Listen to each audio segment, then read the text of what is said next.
Binyamin Shakir Islamic channel. Visit our channel, learn about Islam. Assalamu alaikum dear students, it's me Muhammad Imtiaz, lecturer in chemistry, Concordia College, Sahiwal. Dear students, last day जो हमने बकायदा 7th chapter का first topic discuss किया था, vital force theory, modern definition of organic chemistry and some features of organic chemistry. और आज जो हम टॉपिक डिस्कस करने जा रहे हैं वो है हमारे पास सोर्सेज ऑफ ऑर्गेनिक कंपाउंड्स, जिनमें कोल, नेचुरल गैस और पेट्रोलियम लाइज करते हैं। कोल, नेचुरल गैस और पेट्रोलियम ये बाकायदा फॉसिल फ्यूल्स के तौर पे ज़मीन से हासिल किए जाते हैं।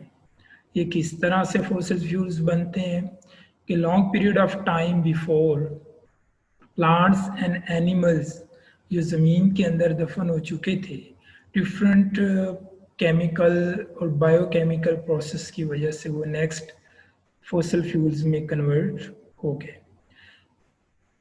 यहाँ पे हमारे पास फर्स्ट पॉइंट है कोल। कोल 500 मिलियन ईयर्स अगो जो ट्रीज ज़मीन के अंदर बाकायदा दफन हो गए मुख्तलिफ केमिकल और बायोकेमिकल रिएक्शन से, नेक्स्ट वो कोल में कन्वर्ट हुए।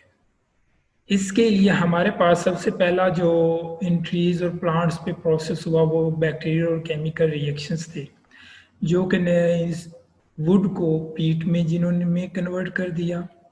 इसी तरह से ये जो पीट मुख्तलिफ high conditions, high temperature, high pressure की मौजूदगी में नेक्स्ट कन्वर्ट हो गए कोल में। जैसा कि आप डायग्रामेटिकली भी देख सकते हैं कि would, dead plants and trees bacterial और केमिकल रिएक्शन से गुजर के पीट में कन्वर्ट हुए। हाई टेम्परेचर और हाई प्रेशर की वजह से लिग्नाइट मैन्युफैक्चर हुए, फिर प्रेशर की वजह से बाइटुमिनस कोल, फिर प्रेशर की वजह से एंथ्रासाइट, और जिसके नतीजे में ये हमारे पास बाकायदा कोल मैन्युफैक्चर हो जाते हैं।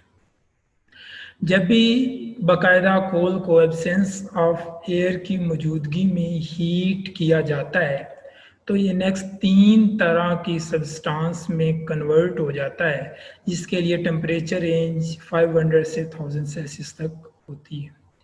कोक, कोल तार एंड कोल गैस। इसके लिए जो प्रोसेस होता है वो डिस्ट्रक्टिव डिस्टिलेशन और कार्बोनाइजेशन ऑफ कोल कहलाता है। फर्स्ट में हमारे पास कोक, ये सॉलिड पार्टिकल्स ऑफ कार्बन होते हैं। कोल तार थिक ब्लैक लिक्विड फॉर्म में लाई करता है। Coal gas mixture of hydrogen and oxygen gases होते हैं। नेक्स्ट हमारे पास coal production in Pakistan. Pakistan में कोल प्रोडक्शन कितनी है? पाकिस्तान में एक जियोलॉजिकल सर्वे ऑफ पाकिस्तान से जो टोटल कोल के रिसोर्सेज मौजूद हैं वो हैं 184 billion ton. Uses of coal क्या हैं? जो कोल पाकिस्तान में बाकायदा पाया जाता है उसका 80% बैक ब्रिक्स इन लाइम किलन में बाकायदा इस्तेमाल होता है। कुछ उसमें से कोल डोमेस्टिक पर्पजेस के लिए भी इस्तेमाल किया जाता है। पाकिस्तान में Sindh coal authority, directorates of mineral development of the Punjab, Balochistan और खैबर पख्तूनख्वा, जहाँ पे बाकायदा coal utilization in power generation इस्तेमाल की जा रही है। Natural gas is important source of energy like Pakistan.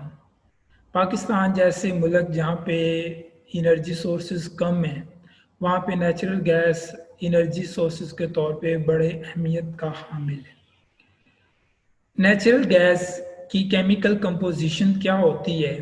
Chemical composition के तौर पे हमारे पास जो नेचुरल गैस होती है, इसमें मोस्टली मीथेन, इथेन, प्रोपेन और ब्यूटेन लाई करते हैं। इनमें से भी जो मीथेन है वो नेचुरल गैस का मेजर पोर्शन होता है। नेचुरल गैस पाकिस्तान में ज़्यादातर पावर जनरेशन के तौर पे, इंडस्ट्रीज़ में फ्यूल के तौर पे और होम्स घरों में भी बाकायदा इसका इस्तेमाल होता है। सोर्सेज में थर्ड हमारे पास जो पॉइंट है पेट्रोलियम। पेट्रोलियम हमारे पास मिनरल ऑयल के तौर पे लाई करता है, जो कि इसकी बाकायदा रिफाइंड फॉर्म होती है। इस पे स्लो केमिकल और बायोकेमिकल डिकम्पोजिशन के प्रोसेस हो रहे होते हैं, जो कि बाकायदा सेडिमेंट्री रॉक्स में लाई करते हैं।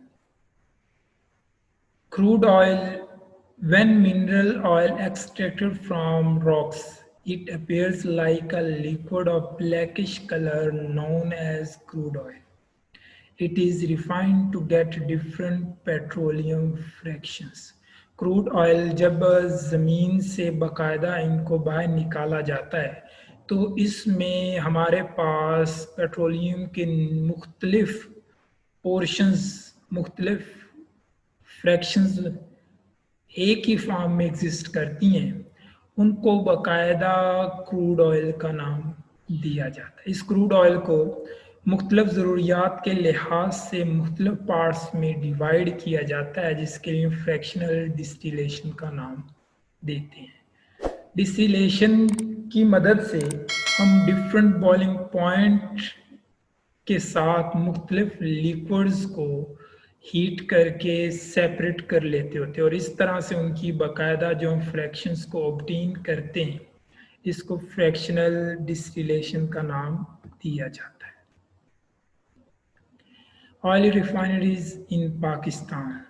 पाकिस्तान में ऑयल जो रिफाइनरीज बाकायदा ऑपरेशनल हैं, मुख्तलिफ जगहों पे ऑयल रिफाइनरीज काम कर रही है। जैसे कि हमारे पास रावलपिंडी में मोरगा पॉइंट पे बाकायदा ऑयल रिफाइनरी है, जिसको अटक ऑयल रिफाइनरी का नाम दिया गया, लाई करती है, जिसमें ऑयल रिफाइनिंग करने की जो कैपेसिटी है 1.25 बिलियन टन तक। इसी तरह से दो कराची में ऑयल रिफाइनरीज हैं जिनकी कैपेसिटी 2.13 बिलियन टन है और एक मेहमन कोट नियर मुल्तान जिसका नाम पाक अरब ऑयल रिफाइनरी है, लाई करती है।